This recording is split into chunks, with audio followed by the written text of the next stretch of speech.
Alright guys, a quick one. Here, I'll detail how to delete or remove trusted places on Samsung Galaxy A54 5G. So if you have the A54 in the A series, and now you want to remove your trusted places on the maps, then here's a video for you. So if at the end of this you found this often informative, please don't forget to like and then subscribe. Now to delete trusted places on maps on your Samsung Galaxy A54, all you need to do is go ahead and open the settings application, scroll down, and then locate and click on location. So click on location service.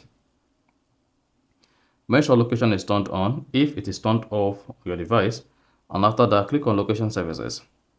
Once you selected location services, under location services locate and click on trusted places, and then confirm your PIN or UC or fingerprint.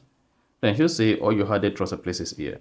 Now to remove or delete any of these trusted places, just click on the trash button. Then you see what that says delete this trusted place. Go ahead and click on delete anyway.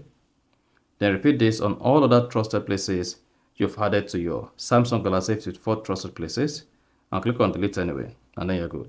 Then you'll see you no longer have any trusted places added again. So that's exactly how to delete or remove trusted places on Samsung Galaxy A54 5G. So if you found this offer informative, please don't forget to like and then subscribe.